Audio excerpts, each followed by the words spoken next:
Welcome into the episode of Patrick Jones Baseball. On this week's episode, we have Ryan Johansen on the show. Ryan's been on before. He's got a ton of experience in the player development world, specifically the hitting world. He used to be the assistant hitting coordinator for the White Sox. Now he runs the hitting program for Elite Baseball out of Illinois. And in this episode, we talk a lot about bat speed training programs. We also talk about some other things from a development and hitting development standpoint. But if you're someone who's a player out there and wants to improve their bat speed, this is going to be a great episode for you because Ryan gives some simple ways, simple routines that you can do for only 5 minutes a day. And over the course of time, it'll improve your bat speed. So make sure to follow Ryan. I'm going to put all of his social links and where you can follow him in the show notes. And also make sure to subscribe to this podcast if you haven't already. All right, here we go with Ryan Johansen. All right, we welcome back on the podcast Ryan Johansen. Ryan, thanks for coming on today, man. Patrick, thanks for having me. This is always a highlight of my year. Are we like annual now? Is this how We're this annual because I actually, in preparing for this, I went back and watched the one we did last year, which is in January. So we're a little bit less than a year, but yeah, this is like it's like a yearly routine where we haven't talked to each other, and then we get that itch about every 9 to 12 months, and it's like, yep, we got to do another episode again to reconnect. Yeah, well, I'm glad you didn't say you listened to like our first one because I'm sure my opinions and things have changed since then. So hopefully, don't hold me to that if you're going back and listening to those. No, but I'm glad you brought that up. So I when I did go back and listen to the one we did last January, your three core values at that time from a hitting standpoint: balance, path, and power. That's what you said. Is it still think of it the same way? Has anything changed? Or is it like, nope, like the core philosophy is still the same? The core philosophy is definitely still the same. So, and I also recently listened to that one as well. And, we've really been refining how we communicate with other coaches. Part of how we came up with those three things is we wanted to be able to communicate with every hitting coach in the room. So regardless of what your philosophy was, regardless of how you thought about the swing or anything else, I'd be hard pressed to find a hitting coach who didn't think that balance was important. Now, how they define balance might be different, but if you generically talk about balance and, hey, this is what we're trying to achieve, everybody's going to be like, okay, hey, that makes sense. The other part obviously is path. You have to get behind the baseball. And I'd be hard pressed to find a hitting coach that says, hey, you shouldn't be able to square up a baseball, have a path that can cover the back of the zone, you're late, and, cover the front of the zone if you're a little bit early, good direction through the middle of the field, things like that. And then, of course, power. I think all hitting coaches are like, yeah, power is cool. Increased doubles if you're maybe not a home run guy. If you are a home run guy, more homers. Using your legs to stretch singles into doubles, all those things. I don't think anybody disagrees that getting to second base is a good thing. Yeah, that's all very true stuff.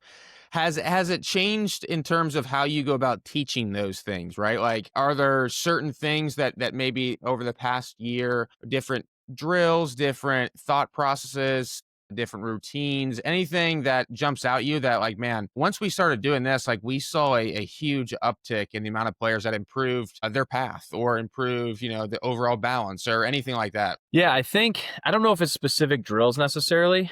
It's a attention to detail within the drills that are chosen. So not saying that my drills are the best drills of all time or that anybody else has better drills or worse drills. I think it's the attention to detail. And so the players that I work with that we can focus on those three core values, it's not that they need to move on to the next thing.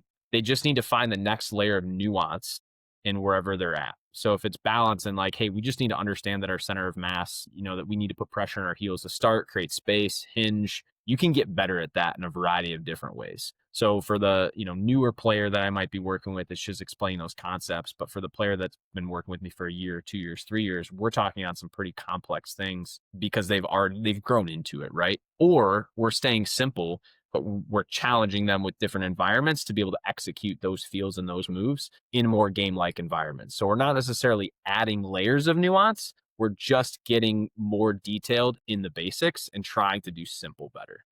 Love that. I like that. Yeah, that's a good point. I mean, I think anytime you overcomplicate things, it does. I think that's what we were talking about before was like giving players, all this information, doing, just too much, where especially at younger ages, like their IQ it's pretty they can only handle so much. Doing simple better is a wise statement. I got something for you now. So this is gonna be overrated or underrated? Okay. So I got two things for you. Movement screens. Overrated or underrated? Man, I probably can't answer both, can I? That's probably not it's not how the game's played. It's not how the game. Not how the game's played. In 2025, can we break it up into amateur space or pro space? Okay, amateur space, overrated. Pro space, underrated. Please explain why. In the amateur space, players are still trying to figure out how to walk and chew gum, right? And so the things that are going to make them more stable and give them more mobility or get more stable through certain ranges of motion are going to be very similar across the board. Over customizing, and you and I talked a little bit about this ahead of this call, over customization in the youth space, I think is happening way too much. And so I think when you start getting into the movement screens and you find out that players struggle to hinge, they struggle to have stability, they struggle to disassociate, you start seeing a lot of patterns and you spend a lot of time writing down the same things that you're seeing. And the nuances between players, it's typically not their lowest hanging fruit, even if it's like, oh, this person has this one ailment or this one flaw that we can maybe attack. The big things that they need to attack that's going to move the needle for them performance wise on the field is going to be a lot in the same buckets. So I think they're overrated at the youth level. At the pro level, oh, go ahead. No. I was getting ready to ask about. I'm so intrigued to hear what you're gonna have to say about the pro level. I think the pro level, they've been oversimplified. I think that there's still probably not great communication between the hitting coach and the strength coaches and medical teams. They're still kind of siloed.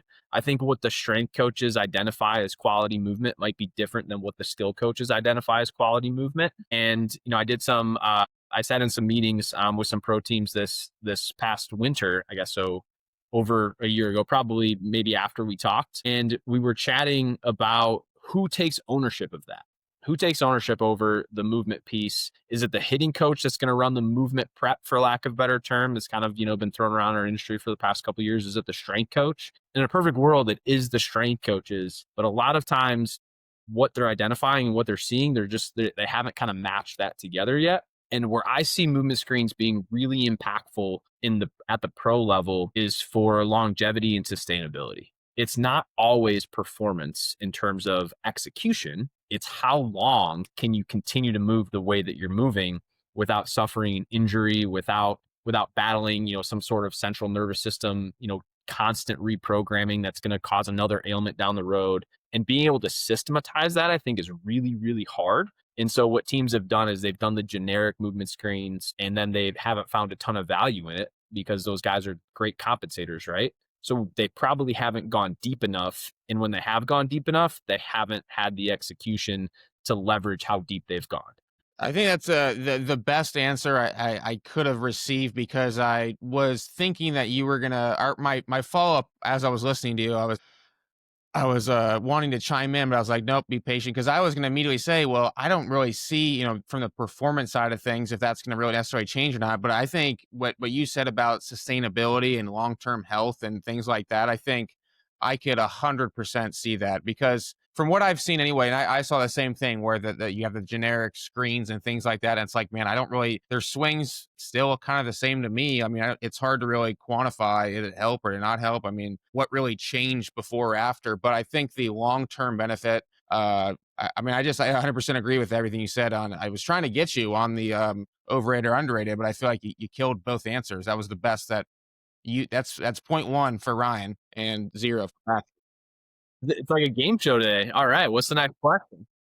That was great. No. I like that. Now, next one, bat speed programs. Overrated or underrated? Underrated. Good. Okay. So we both started off. So I would say we both I disagreed with both of those. The first one though, like you already got me on board with exactly what you said. So now I agree with you. Now I'm curious to hear what you have to say for underrated. Why for bat speed? Because I'm actually not even going to say it. I'll wait till I want to hear your answer first. Yeah, so I think they're underrated because I think the assumption in the industry is that bat speed programs are just to develop peak bat speed and swing as hard as you can.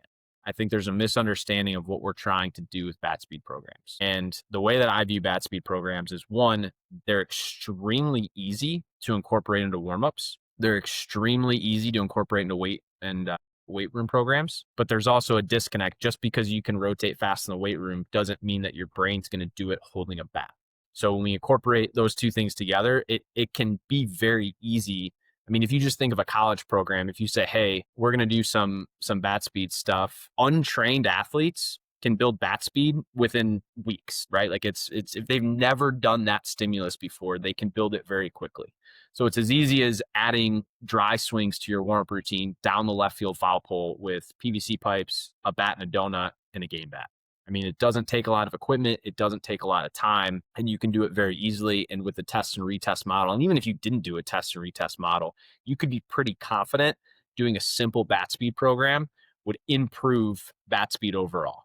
Now, the reason I focus on peak bat speed a lot and talk about peak bat speed a lot is not because I want guys up there swinging as hard as they can. It's actually the opposite. The ideal trade-off between accuracy and power when you're talking about bat speed and peak bat speed is 85 to 95% of your peak, and probably more realistically, 85% to 90% of your peak. So that means if I raise my peak by 10 miles an hour or 5 miles an hour or 3 miles an hour, I'm raising what I can be accurate at with a lesser intent. I don't have to feel like I'm going max effort to swing the bat really, really fast. And so I think when people talk about bat speed programs and they talk about trying to drive the ball and do all of this, the expectation is that people pull their heads and pull off and do all of these things. If I have a really high peak and I slow down, I don't have to pull my head and pull off. I don't have to do all of these things. I can play at a cruising speed and still be faster than the average bear if I train for it. And it's way too easy to train to not do it, in my opinion. It doesn't take a lot of time, 3 times a week, every other day, 5 minutes. Your training economy can be as little as 18 swings, especially for the untrained athlete. So that's why I think they're underrated. If it's just using weighted bats and, slinging and swinging as hard as you can, probably overrated, but I gave you the more detailed answer there.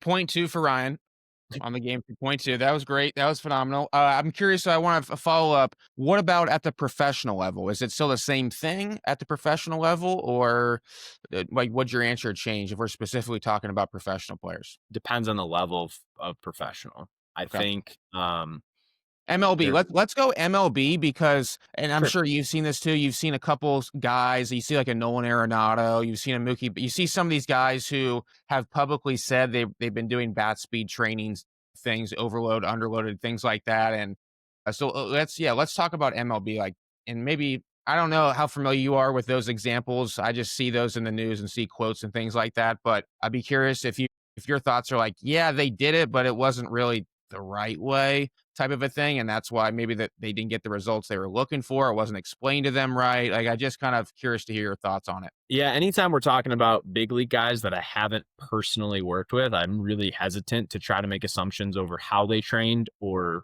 what they were trying to do or their intent, right? I think that's really unfair and something that happens in our industry all the time is, you post a video of a guy and they'll be like, "Oh, this is the intent." Like you really don't know that, right? So, my perception of it and what I view is what likely happened a lot is they probably did some things that they called bat speed training and they likely improved their bat speed. And I wouldn't know how they improved their bat speed. You can improve bat speed 3 different ways, right? There's the overall strength. You just have more strength to swing the bat faster. I'd be hard pressed to think that like that's what got those guys faster. Like they're strong specimens, right? The other thing is motor units. Your brain can tell your body it's okay to turn faster. It's okay to release more energy in through the bat. It's safe, right? So that's probably where they got it. They taught their brain it was safe to do that. And then the third way is, of course, actually being able to swing more efficiently. You can have a more efficient swing and a better swing.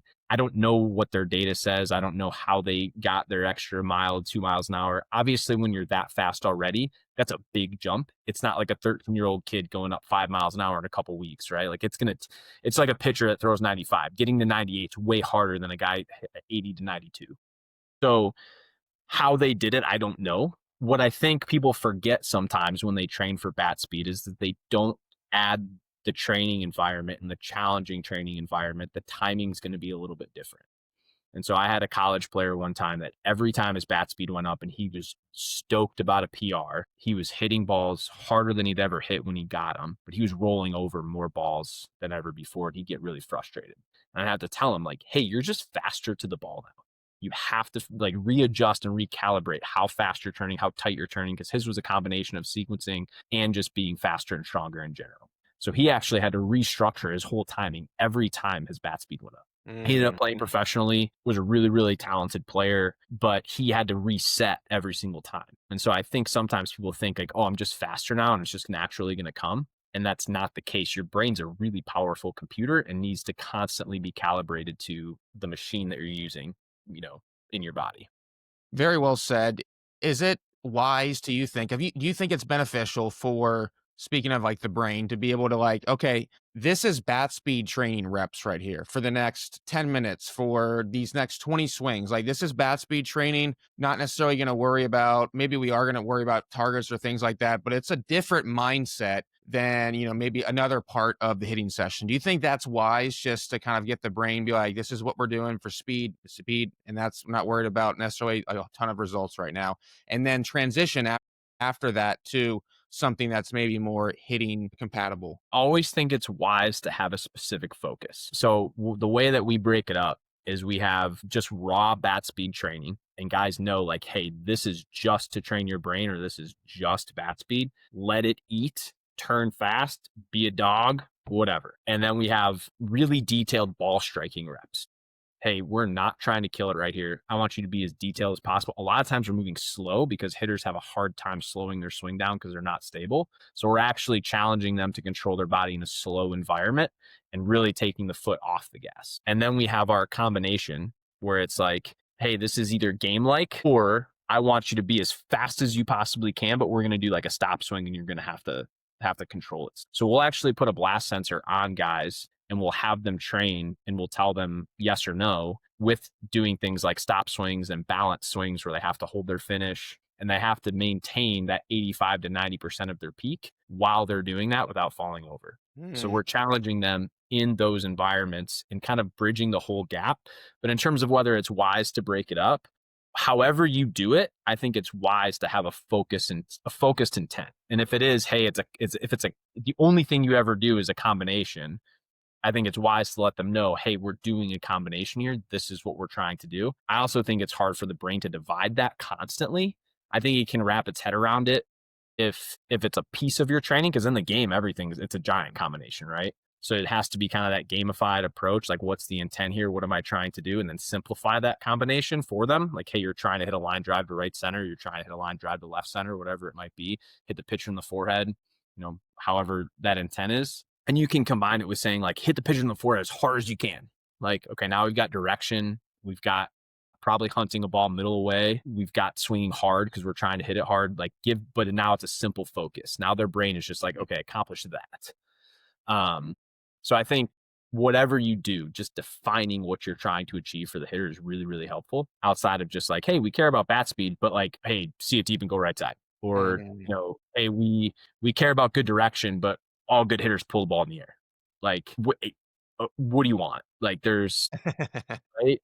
And you can get into the weeds on how either one of those things can help with direction and those types of things. But if the hitter doesn't know what you're looking for or how to practice, they're just gonna like try to survive every rep and just be like, "Did I do it right?" Parents, are you tired of spending money going from showcase to camp, not even knowing if a coach is even looking for your son's position or even knows his name? One of the reasons that I started my college baseball recruiting service is to help guide families throughout the recruiting process so you're not having to waste money and time going from showcase or camp to camp. If you're interested in hearing more about how I can help your son, head to patrickjonesbaseball.com and fill out the form. That's patrickjonesbaseball.com. Fill out the form right on the homepage, and I'll be in touch. All right, back to the podcast. If I'm a player listening to this episode and I'm like, okay, bat speed, like, do I need to do a bat speed program? Like what exactly what Ryan's, talking about right here. Like, you've mentioned, and maybe we'll go into detail in a minute, like how simple it could be. But if they're like, well, my exit velocity is already X, 100, whatever miles an hour, like, is the box checked and I don't have to worry about it as much? Does that not matter? Like, what are your thoughts on, players listening to this, or even maybe coaches or parents of players where it's like, oh, does my kid need to be doing that? Or is there certain metrics that should say, yes, he should be doing it if X? Yeah, that's a really good question. Obviously, at the youth levels where there's not as much data and there's not as much access to, or I should say, even just like sizes and puberty is different, right? Like comparing two 13-year-old kids that are one's hit puberty and the other one's tiny, looks like he's in second grade. Like that's really unfair. But the way that I've kind of broken it out is if you can't hit the ball hard for your level, then working on bat speed and ball striking, making sure you're finding the barrel. Because maybe you're just not hitting the ball hard because you're not hitting the barrel. I mean, that's a different conversation. But if you don't have the exit velocity for your level, then you should work on bat speed if it's a bat speed issue.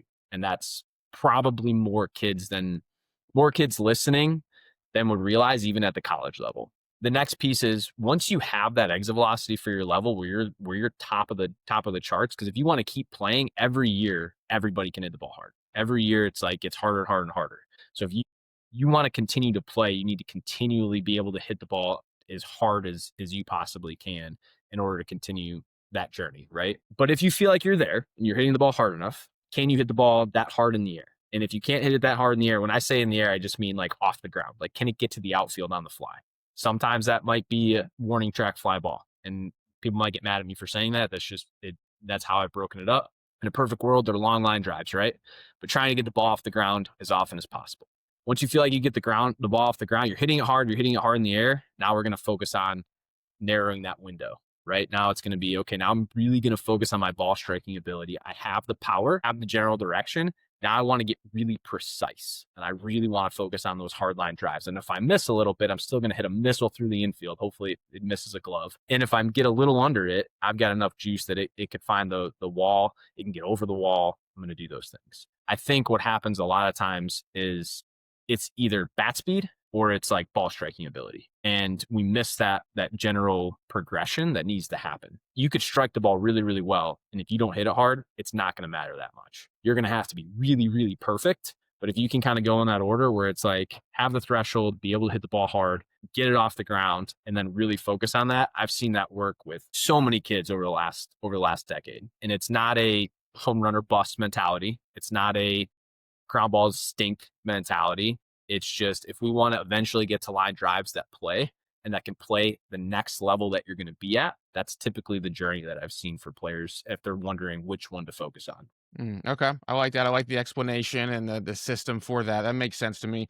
Now, when we go back to you had mentioned before how simple it could be, where it's like I think you said a PVC pipe and maybe a weighted bat or donut or something. You for 5 minutes down the left field line or whatever. Could you maybe go through like a quick example of what that quick 3 times a week, what a simple basic one would look like? And then my only other question to that would be you've seen some of the, or at least I've seen some of the research on bat speed training, overload, underload, and I've seen it's like a percentage based upon your game bat, your game weight. You've seen something different that it doesn't matter as much.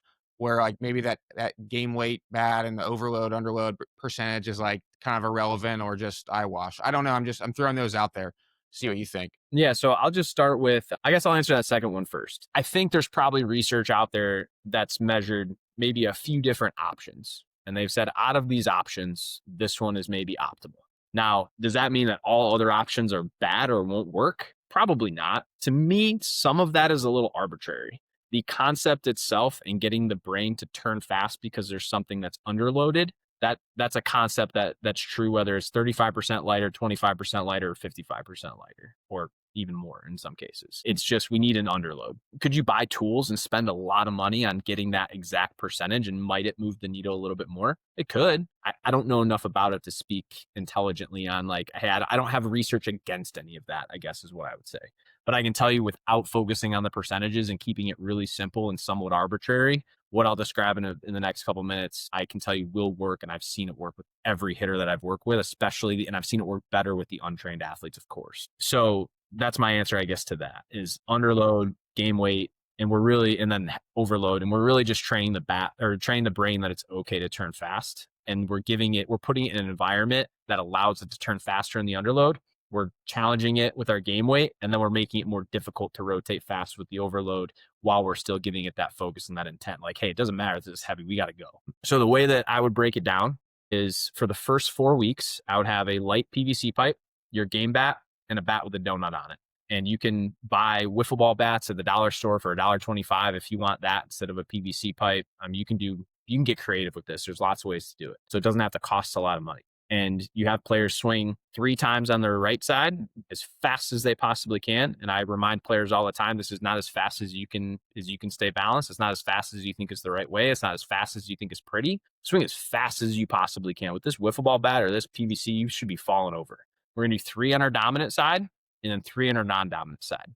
The non-dominant side, obviously, we're keeping things equal, but there's a deceleration aspect to it. It's also the way that I explain it is if you want to still turn fast and keep your head in the ball and keep your front shoulder close, train the opposite side. Get your decelerators to be okay with that kind of force and to be able to fight back against how fast you're turning is the way that I explain. It's kind of the brakes, right?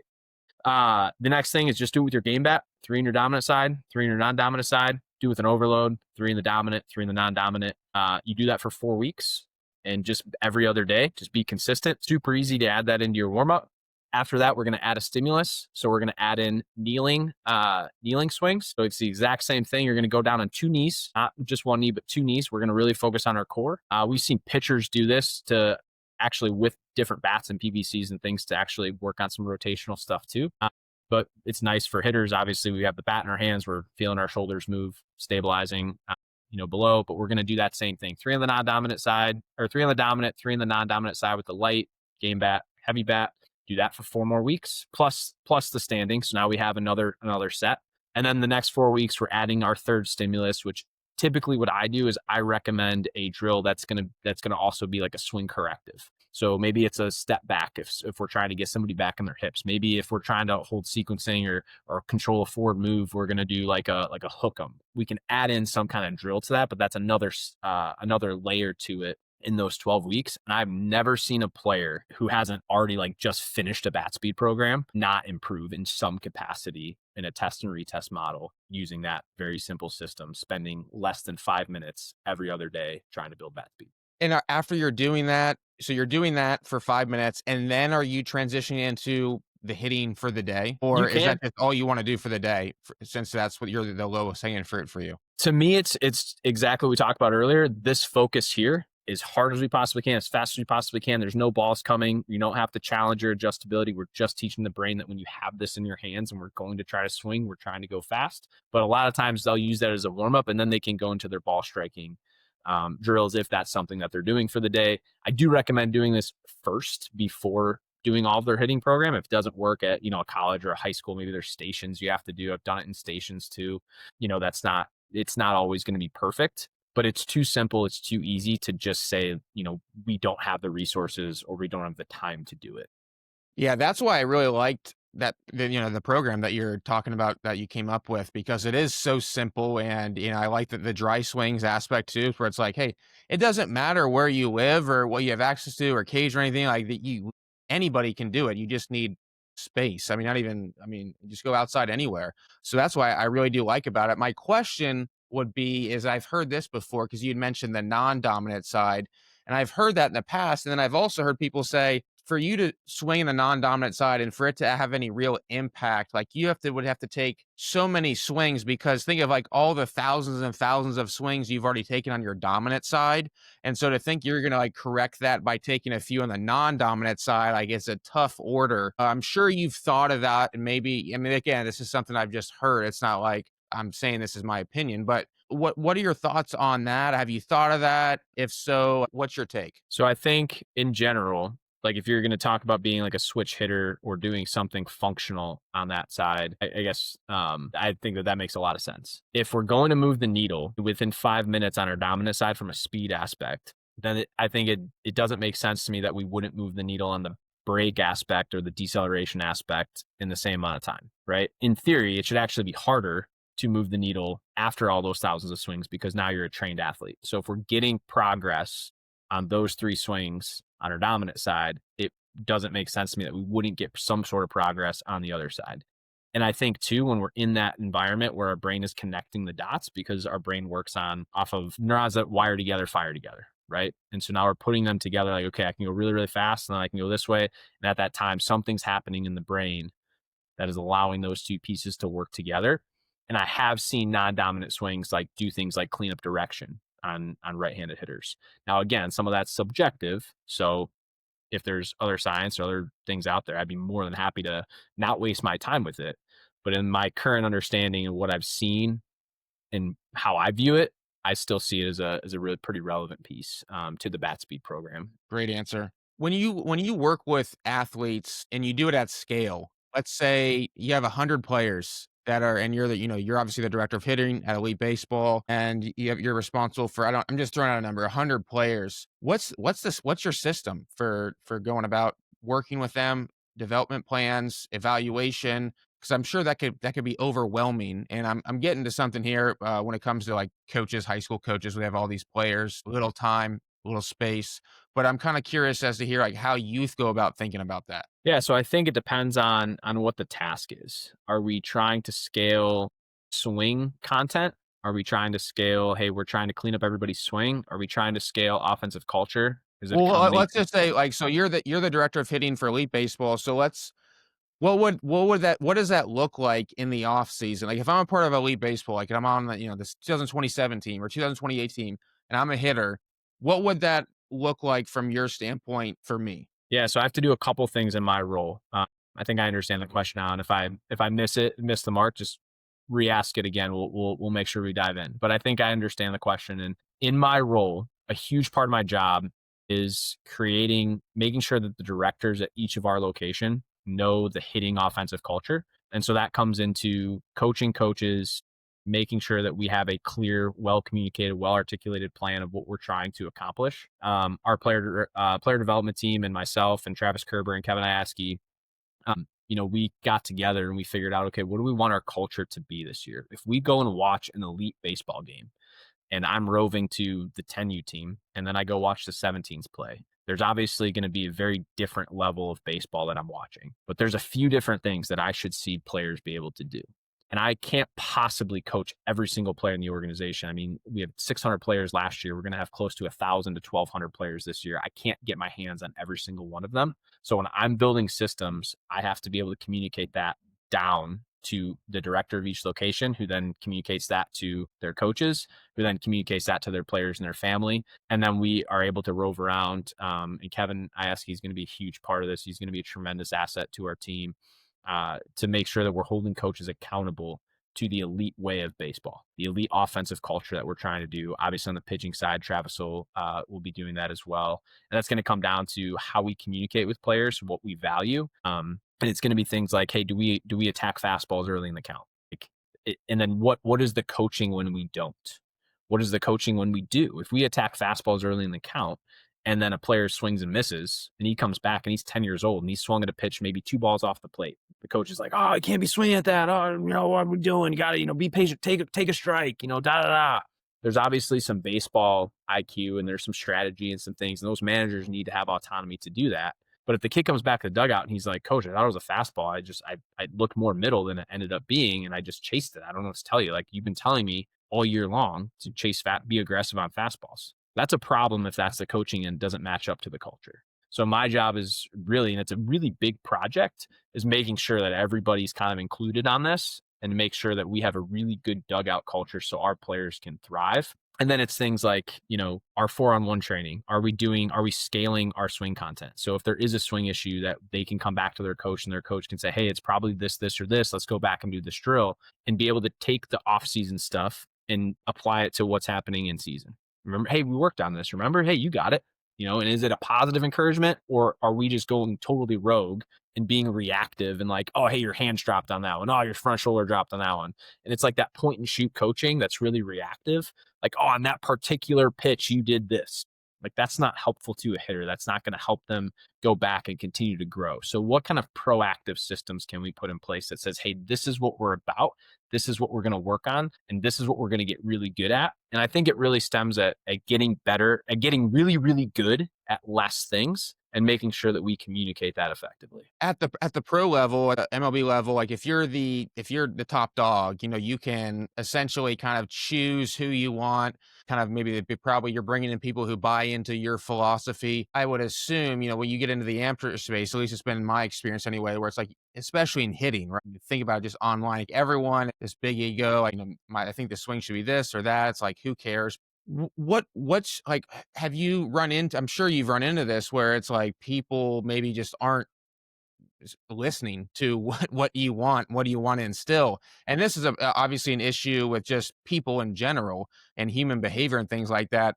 Like, are there any things that you have found to try to move the needle for them in terms of like getting them to do more of the things that you want them to do versus them just kind of doing their own thing? Like, I know it's a hard question to answer just because there's a lot of variables in it. But one, do you kind of understand what I'm getting at? And then two, like, have you found a way around that? I know you've been in professional baseball, and I know you were in professional baseball during a period where there was some transition going on. So I'm sure you felt that to the highest degree possible. So I guess I'm asking, did you use anything that you learned there in order to help you bridge that gap for where you are now at the amateur space? Yeah, my role in professional baseball was really interesting. What I was kind of the way the job was described to me ended up not really being what the job was by the time that I left, and that was okay. Like I've kind of navigated that, but my point being is I had to kind of learn along the way and kind of figure out what the environment was. And what I learned in doing that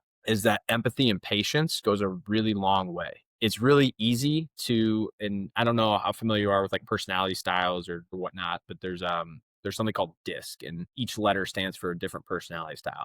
I am a D, so a D stands for like a dominant personality. I want things to be done quickly. I want them communicated very sharply with the least amount of words, and I want to move on to the next thing. That doesn't always work because you have people don't really respond that way. And if they're also, a high dominant personality, they've got things that they want to do. And if it fights, you've got to figure out how to communicate that. So learning how to have empathy for what the other person wants to accomplish and what they're feeling, whether it's, hey, this was my hitting program, this was my team. We came to elite because I wanted the technology, or we thought the jerseys were cool, or you guys had a facility that now we didn't have to rent a facility. There's a lot of reasons that people come and join elite. And what we're trying to accomplish and kind of in this new wave, there's a lot of new acquisitions and there's going to be tons of players, is that we're really going to be able to win that empathy race, at least on the player development side. And that means we're going to have to be empathetic to coaches as much as we are players and parents.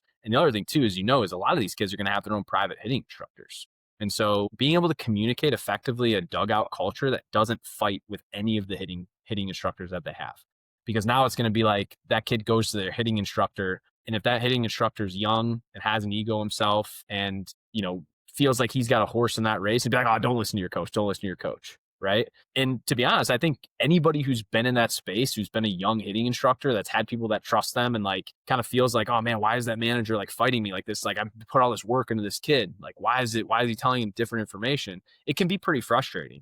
So as guys get older, at least for me, like what I try to do with guys in those situations, kind of sidebar here, is help them build relationships with their coaches so that way they can have healthy conversations and it's not going like this, right? Because that doesn't help any hitters. If a hitter goes up there and thinks like, I have to get a hit here because otherwise my coach is right and not me, that's a really tough mental place to be. If he can go up there and be like, hey, my coach trusts me, I know what I'm working on, I can go see whoever, then that's great. So we need to have a dugout culture as we're scaling these systems, that these coaches can understand like, hey, this guy might have another hitting coach, and that's okay. But regardless of whether you have another hitting coach or not, we attack fastballs early in the count. This is our approach. This is what we do, elite baseball style.